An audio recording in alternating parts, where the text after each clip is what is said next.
I'm admitting everyone in now. Hi guys. Hello. Damien's going to do an intro.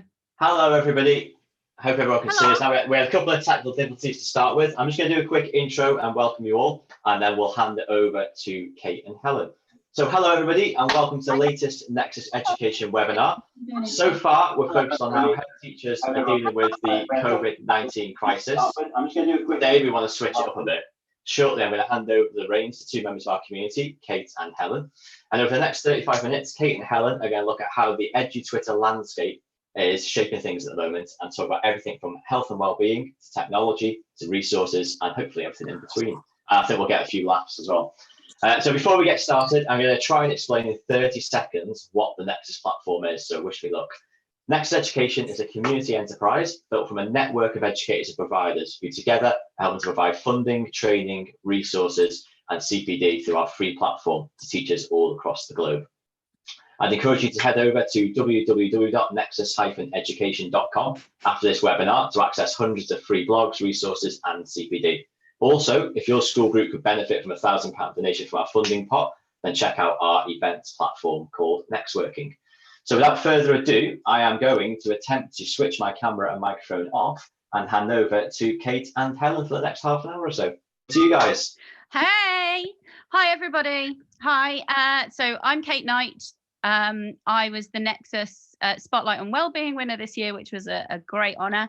I've also been a teacher in secondary education for 15 years, working internationally abroad, and also working back here as a consultant for creativity. So it's a real pleasure to be able to talk to you, and I'm going to introduce my dear friend. Hello there, good evening everyone. I hope I find everybody well. My name's Helen Meany and I've been in education for over 20 years now. I'm a teacher and a leader in special education, specialising in social, emotional, mental health. I lead in art, mental health, and I'm part of the Future in Minds initiative that's run in school to promote mental health and wellbeing. You might recognise me from the Healthy Toolkit crew and also as Artology, sharing positivity and promoting mental health, wellbeing. And as we now go into phase 2 of the coronavirus, well, we now more than ever, we need to come together. So we're going to talk about creativity now. So one of the things that I thought was really lovely was at the beginning of this lockdown, there was a moment where everyone kind of went, oh, we need to be really serious and do loads of very sensible work. And then it was quite quickly realised that we weren't going to actually be able to do that. There was no way that we could keep education the same, but run it from home. And so what I really loved was that I've always been an advocate of being creative with your kids at home, just spending time with them, using their imagination. And I have loved looking at Twitter and seeing the creativity. So some of you might have seen me attempting the Getty Images recreation. So I did the girl with the pearl earring, and I did Frida Kahlo. So I did my own sort of bits and bobs there. Oh, we've lost Helen. But what I've done is I've gone through Twitter and I've looked at some of your creativity, and thank you to those people who have sent me their bits and bobs that have been wonderfully creative. We've got some wonderful things happening. I have to do a massive shout out to Gemma Hill Davies, who her science experiment with her kids has been incredible, right down to the little lab coat that they had, and you know, full on hands-on science, really creative, and I've loved it. To the same extent, we've had Kate Aspin, who, hats off to the lady, went out and bought a lamb's heart, a real lamb's heart, so that her son could do a proper dissection at home. I have to say to anyone who is homeschooling, like who's sitting there going, it's really hard. It's, if I'm honest, as a teacher, it's easier for us because we spent ages planning it and we know exactly what we're doing. You guys are kind of ad-libbing, so I'm really impressed that you're doing it so well. Stanford Academy International School have been doing some drama. They've been using masks to do COVID-19 conversations talking about PPE and the shortage of it, which I thought was really, really genius. Helen, have you seen any other creative things online? You're muted. You're muted. That's it. Hello. Can you hear me now? Yeah, that's it. Perfect. Okay. Do you know, I must say, right across the board, and even in my own school, the level of positive outcomes for children. I mean, leaders and teachers, support staff, absolutely, like, they've done amazing. And Haven't they just? Yeah. They have took it. They've done really, really well. In terms of creativity, there's so much that's shared on Twitter. It'd probably be best if I shared that in the next 24 hours or so, because there's just so much and it's overwhelming.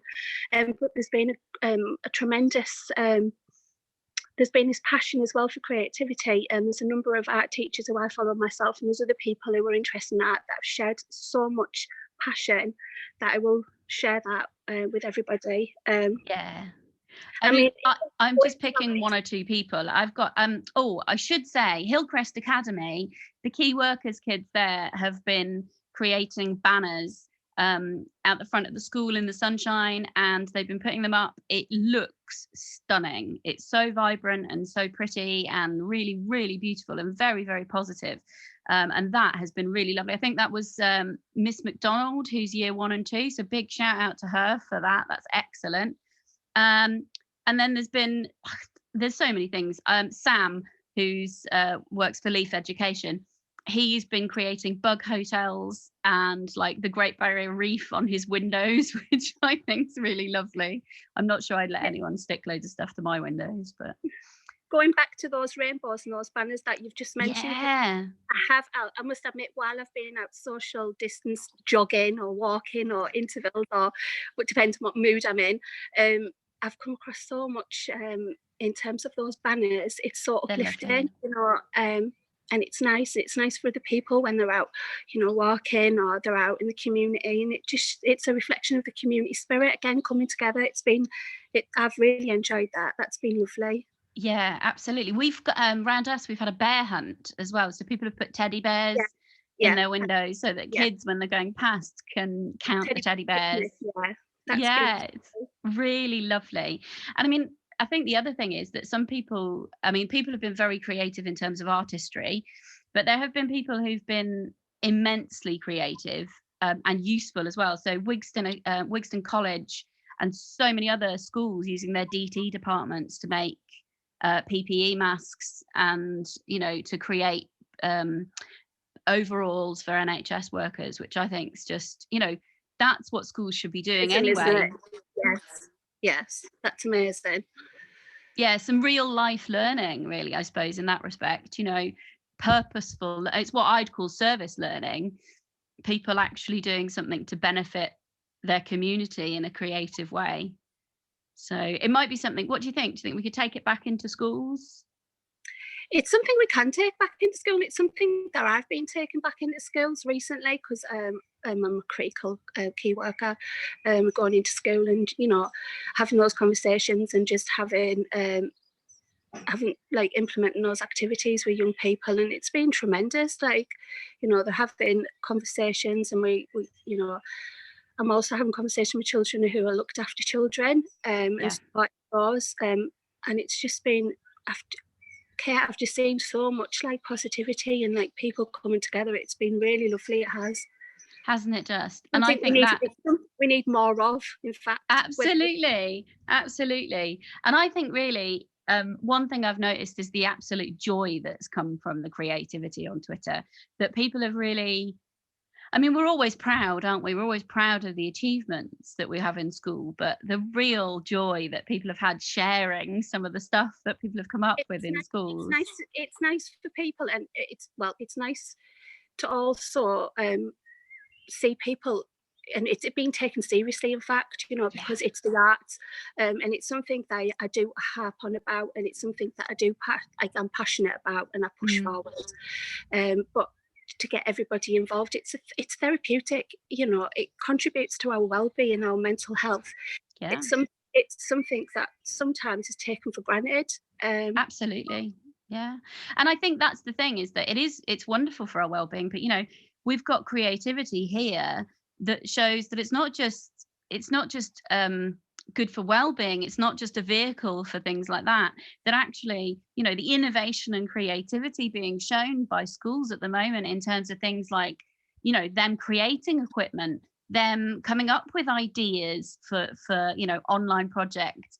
In fact, the teaching profession altogether has shown a real level of adaptability and innovation that I think has been immensely creative. So, if that doesn't promote creative arts, I don't know what will.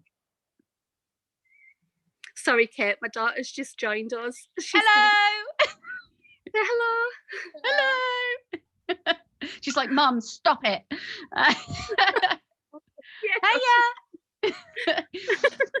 Hiya! That might be a good time for us to sort of head on to well-being. Like, how have you been? How have you kind of dealt with all of this from your own point of view, well-being wise?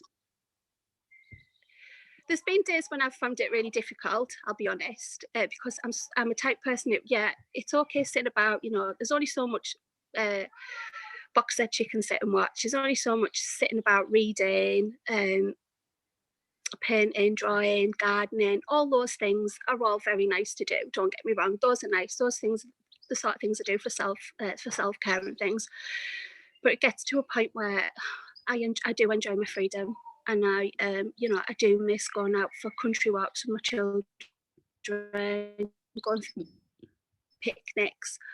Train and just go somewhere, that kind of thing. It's, I found that quite difficult. But then again, I think about the people who are on the front line dealing with this, and and it's for a reason. So I just try to be positive, and try to be resilient, and just try to be there for people. I seem to, I do have a passion. I do like to make a difference, and try to support other people in that, because we all know that it's a tricky relationship, isn't it, that we have with ourselves, and it depends what we've got on as well. But it's about being kind to ourselves. So it's about having a working life balance. So when we talk about well-being, as you'll all be aware, I've mentioned that I'm part of the Healthy Toolkit crew, and they're amazing. It's come on leaps and bounds, and Andrew Cowley's book, absolutely brilliant. I'd recommend that to everybody. And obviously, if you go to his Twitter account, your audio's going, and like lots of information. And can you hear me? Yeah, your audio's just going a little bit. It's okay this side. I don't know whether it might be the internet that's lagging a bit. Quite possibly, yeah. But as part of the mental health and the wellbeing initiatives, we've recently a number of professional to support young people, their families, parents, carers, looked after children, and also staff, because that's so important. Like I've mentioned before, I've seen a lot of goodwill from staff. So it's about looking after your staff. But going back to this initiative, so what we've done is we've put together a support hub, hashtag support hub, Healthy Toolkit, and it's just around sharing good practice and resources, guidance, and it's for everybody really. It's about a community. I like community. So people can access that via the Healthy Toolkit. That's website. Right. Yeah. We'll put some details out afterwards, but yeah, we will do. Yeah. So that's amazing. So what you're basically doing is creating a community hub where people can access resources that already exists. That's perhaps. Right, yes, that already exist, and maybe somebody doesn't know about those that exist. Or it could be that you need to update your mental health policy in school. It might be that you need some support around bereavement, because we've gone through this pandemic, and personally, I've got a friend who's gone through that, so I'm like supporting her. But just recently, as I'm part of the Future in Minds initiative, so I took Dr. Tina Ray's bereavement box, which I'll share later on. What an amazing resource that she's put together, and that's a free resource that she's put together, and it's absolutely brilliant. But obviously these are the things that are going to have to be we're going to have to deal with, because we're dealing with children, young people, we're dealing with adults, we're dealing with staff's feelings, we're dealing with human beings. Yeah. We're all human. So it's about going back to being compassionate, empathy. It's going back to your values. Yeah. And you know, I mean, I've witnessed a lot in the media about you know, children returning to school, but we can't return to school until it's actually safe to return to school, and every school is different. The school that I teach at is different from any school that you've been to. I'm in special education, and the children have got different needs, so it's about taking that into account as well. But like it's respecting, you know, it's, you know, talk to leaders, talk to school leaders, find out what's going on in schools. Don't make decisions because something might work for those. Like I said, we're all different. Yeah, I think the thing to point out as well is that, you know, whether you've suffered a bereavement that's close to you or not, there'll be a lot of kids and adults grieving because they've had to say goodbye to year groups, they've had to say goodbye to their friends, you know, they're moving into an unknown. A lot of transition year groups that are really struggling with the kind of that being ripped from your reality and then being dumped back into another one. So when we do go back to school, we're going to have to be extra aware of the fact that, you know, these kids didn't get the closure that they needed when they left the school in the summer term. They you know, they haven't had that yet. And even when they do go back, it's going to be, you know, it's going to be weird. It's going to be weird for them. I mean, it's weird for us as adults, and we're far more adjusted in some ways. But before this even happened, there was, didn't you have that feeling like, hang on a sec, like something needs to change here? Like we're all working above and beyond, and I've seen that even more so over the last month or so. But we were already working above and beyond. I mean, accountability. I mean, there's got to be different ways now. There's got to be different ways that we do inspections. There's different ways of doing this. You know, it's got to be kinder. It's got to be kinder. Let's bring in the creativity. It's got to be. There's other ways of doing this. Yeah. And it's about support. It's about supporting each other rather than criticizing. Discussion, I suppose. Yeah, no, but I get you. I completely agree. And I think the well-being, if you're talking about well-being of teachers, I don't think there's a teacher out there that wouldn't say that actually a little bit of trust wouldn't go amiss, you know. Trust, yes. A bit of trust in us as professionals, a bit of trust all the way through the system, actually. Communication, transparency, authenticity. I mean, I think that's what we're calling for in the profession right now, is this idea that to recognize that we're professionals, that we do a job, and that, you know, we have the best of those kids in our hearts. That's what we're trying to do. There isn't, you know, I very much doubt there are many teachers out there who don't actually like kids, and I'm sure there are one or two, and it baffles me as to why they're in the profession. But yes, it baffles me too. For the most part, we're genuinely good people trying to do a good job. So it doesn't help being overly critical. Well, I think, you know, going back to what you've just said, that teaching is a caring profession. Yeah, we're in a profession. It's a caring profession. So I get where you're coming from about, I find it quite baffling, you know, when you'd, but yes, let's focus on positives. Yeah, let's focus on positives. So actually, one of the things that I think has been really lovely about this is that the number of schools that have set up their own wellbeing pages. Like I have spent the afternoon looking through other teachers, like through they've got staff rooms. So I know Ruth Swales has got the staff room, the virtual staff room, which is just beautiful, is there to support any teachers that just need a little bit of downtime, which they'd normally get in a staff room, but they don't get that when they're working on their own at home. It's very lonely, actually, virtual teaching in that respect. There's people like the Keith philosopher sharing YouTube resources on wellbeing. I noticed you shared Men Teach Primary, which is a support resource for male teachers in the primary sector. which I think is much needed. You know, we want to be encouraging that. And, you know, Caterham School have got a hashtag going, hashtag what I miss about school. And their pastoral team has put together this beautiful video. It's really gorgeous. It's a beautiful video of all the teachers sort of saying what it is they miss about being in school with their kids. And, you know, I watched it and it made me want to cry. The last memory I have of school was that a little girl on the Friday that we went into lockdown, you know, they'd all been asking for hugs from teachers, and the teachers were saying, we can't really give you hugs, sorry. And she ran down the corridor and threw her arms around me and went, I don't care what they say, I love you.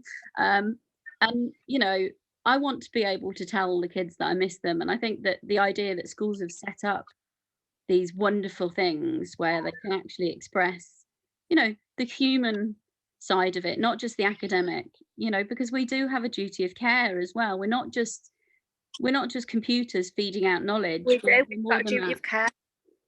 Yeah, we're nurturers, and you know, that aspect of it, that nurturing side. It's also the theory of Maslow's theory, the hierarchy of needs. It's about returning to that. Yeah, basic need, exactly. The love, the security, and I think, you know, again, I was talking to my neighbour.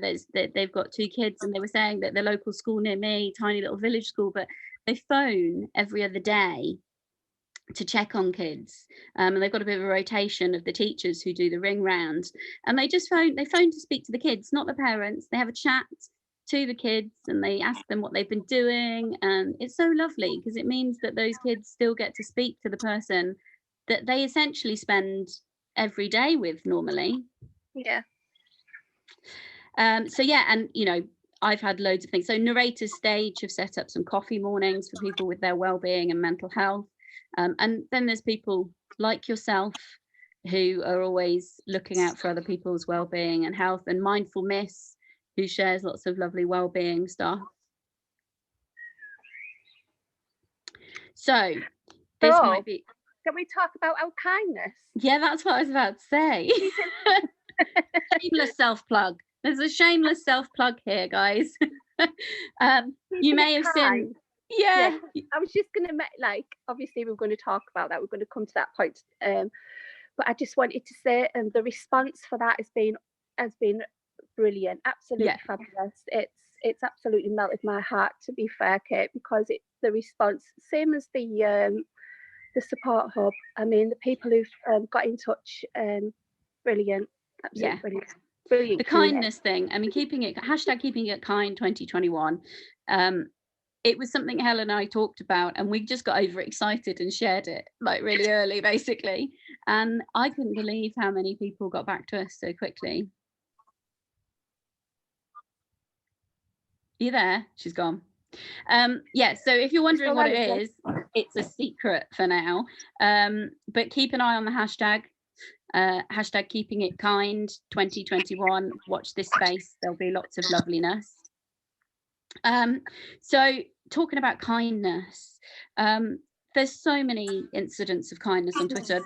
There were 2 weeks where Twitter stopped being the sort of slightly divided, occasionally toxic place that it can be, and it just became sheer kindness. Like in the first 2 weeks of this whole pandemic, suddenly we saw the education system come together and say, you know what, nothing is more important than the kids. And that was beautiful. That was beautiful. I think we're sort of forgetting it a little bit now, but there are still people being extra kind. I have to do a big shout out here to Mr. Chris Dyson of Parklands, Leeds. All I ever see is that man handing out food, and what I want to know is, why hasn't he given me any? Helen, are you still there? Hello, can you hear me? Yeah, can hear you. So I was just saying about Chris handing out food to the Parklands community, and you know, sending out parcels to people. Really kind, above and beyond. Mm-hmm. He's giving away freezers full of things like burgers. But it's not just that. There's huge things, like, I don't want to mention the name in case he's embarrassed, but I'm sure that the CEO that I'm about to talk about will know who he is. That, you know, one CEO of a multi-academy trust picked flowers from his own garden and delivered them personally to a staff member's house when he heard about a family bereavement. And I think that's, you know, gosh, that's the kind of leader we all want, isn't it? Somebody who thinks about every individual in their trust. Whether who's empathetic, who's got empathy, who's, you know, shows compassion. Yeah, exactly. Your microphone's a bit muted, darling. That's it. Yeah, better. So yeah, I think, yeah, you were saying empathy and compassion.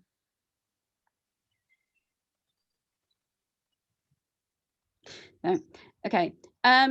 So I thought that was really lovely, and I've seen a lot of that. A lot of people who've been, you know, reaching out to colleagues, sending stuff to them.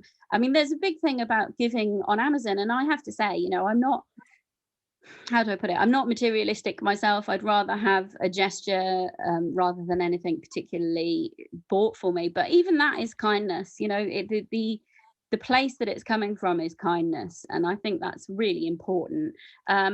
I think it's lovely that we've always got people spreading that message. People like Alison Creel, people like Bernie Enterprise Soapbox, who's always spreading kindness. Yourself, Helen, always spreading kindness. Oh, thank you. No, you're one of the kindest people I know. And so are you. Oh, thank you. We could end up as sort of like a little love-in. We could just talk about ourselves. But you know, have you seen any particularly wonderful things that have been kind? I was going to mention, is this a good time to mention about the random acts of kindness? Absolutely. Around about being an activist. Yeah. And that's available. That's all. It's available through the internet. It's all legit. And I'll post more information about that, because you can actually sign up to that to become a random acts of kindness activist yourself, and it's free to do that. The resources are absolutely lovely. You can adapt them to your own school, but they're all free. It's free to join, and I just think when things are there for free, just take it, really, because obviously we're all on a budget, and we're all in, you know, lack of funding left, right, and centre. Lack of funding. If there's anyone from the government watching this, lack of funding. But yes, there's like lots of ways, and it gives you lots of advice around. It's not just being about, you know, you've mentioned a lot of kindness that other people have had towards each other, but it's also about being kind to yourself. Yes. And I'm always harping on about self-care. And it's nice to see now that it's being taken more seriously. And it's nice to see that people actually, you know, talk about it more. But it's so important, because that's where we get our resilience. That's where we get it helps us to bounce back from situations or experience that are not so nice experience for us as human beings. But it's a way of like spend some quality time like with ourselves, and just you know, even if it's just like having a bubbly bath or having a cup of tea, listening to your favorite music, going for a run, going for a walk, or whatever you find that you enjoy doing. I mean, I could give you a list, but it's about what you enjoy, and you do what makes you happy. That makes you happy, you go and do that. But it's just also about having a healthy diet, you know, the way, you know, eating properly, making sure that we're having like fruit, vegetables. You know, you don't need me to explain that, because everybody knows that. But it's so important. So having your vitamins. Oh God, Helen, I've eaten nothing but sausages for the last week. Well, if that makes you happy, girl, then that makes you happy. That is my self-care. And that's entirely up to you. But there's just lots of ways of doing that. There's lots of ways to be kind to yourself, which I can share later on. We actually have tons of resources that we can share on that as well. And in terms of things like kindness, the Action for Happiness share brilliant resources. So they have the calendars that you can look at each day that have these wonderful mindful techniques. you know, wonderful things that you can do. And they also have an app, which I love, because every so often it pings up with this really lovely kind of quote reminding me to be kind to myself, which I think is really lovely. I think also this kind of stressful situation we're in has perhaps allowed some people to be more authentic about themselves. I think we feel sometimes as teachers that we need to present ourselves as being invincible, you know, that we're okay and that we're managing and that we're coping, and we're all doing the swan impression, aren't we, gliding on top and panicking underneath. And this is allowed, and especially now we're in phase 2 of the coronavirus. yeah, You know, and it's not known the unknown, and it's not known what's going to happen, but it's just about how we deal with it. So I always find that being positive in a negative situation is a good way of dealing with things. absolutely. You know, sometimes it's easy to focus on things that bring us down or make life difficult. Yeah, But science shows that when we spend, you know, even a small amount of time just focusing on the things which were like what we're grateful for in our lives, and you know, we start to see things in a more positive light. yeah, But it's about, you know, again, it's going back to that conversation about being kind to yourself, and just, absolutely. you know, we're just human beings with feelings, so not being hard on ourselves.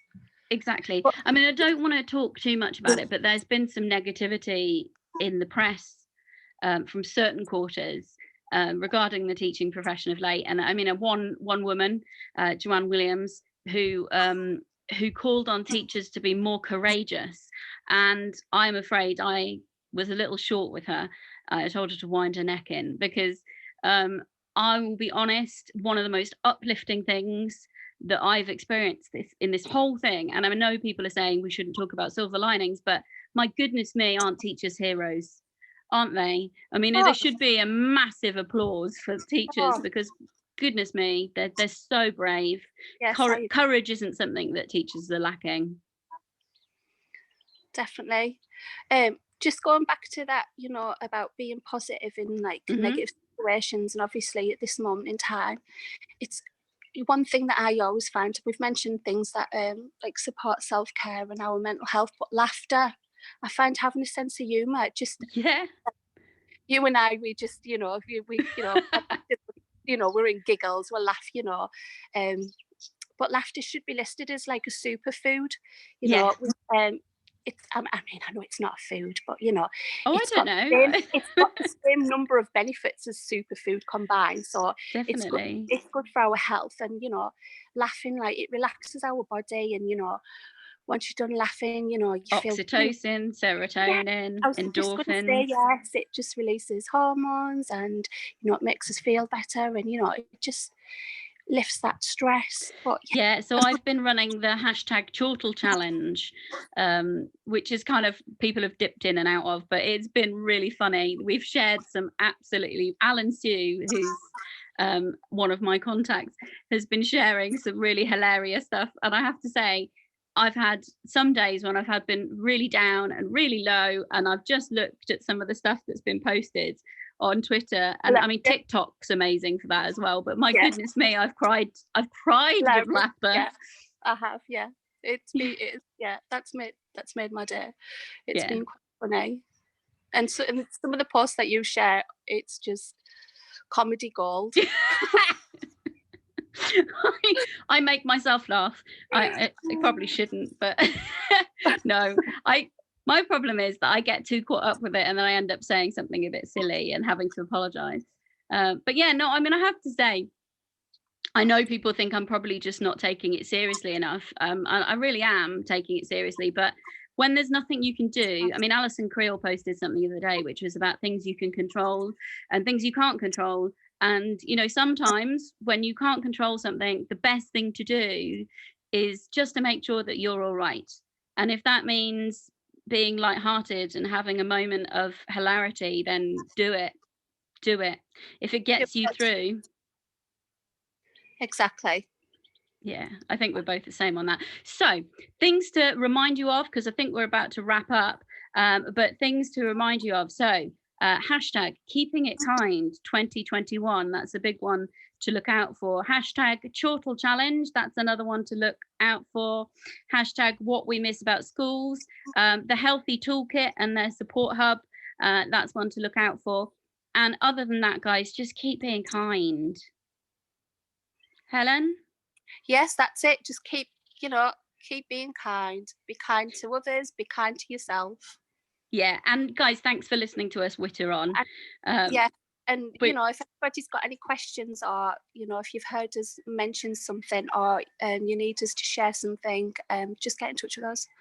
We're happy to share everything that we've mentioned. Is something that's available for free online on Twitter. So there's no cost. This isn't how do I put it? This is just us pushing kindness, really. And on that note, like, I know that in times like this it's hard to be kind. I get it. And I've had to take some deep breaths and step away from the keyboard and not write the answers that I've wanted to write to people. But I would say that if ever there was a time that the education system needed to put aside its petty differences for the sake of a bigger commonality and a bigger common cause, it is now.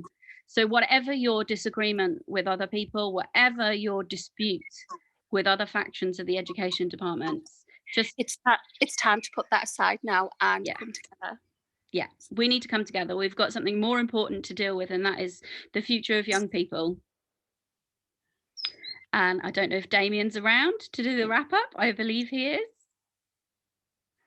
I am. I'm just coming back in now. Thank you so much. Lots of ideas, laughs, and perspective on what's going on there across the landscape. I hope everyone could hear what was going on. I know the internet was a bit in and out on a few little bits there. It was great listen. Thank you so much, both of you. I'd like to encourage everyone listening to over and check Kate's Twitter feed at MissyMusician81. I think it is, Kate. Is that right? That's me. Brilliant stuff. And Helen is at Artology. Is that right, Helen? That's right. Thank you. Brilliant stuff. And while you're there, give at Nexus Ed UK a like too. Before we leave, I just want to ask everyone who's watching to head over to nexuseducation.com and check out all the free ideas, CPDs and blogs, and do get involved in the community. Nexus is the community and you guys are what make us. Also make sure you subscribe to up to date on the latest happenings. Thank you, Kate and Helen. Thank everybody for watching and enjoy the rest of your day. Goodbye. Have a nice evening. Take care, guys. Bye. Bye.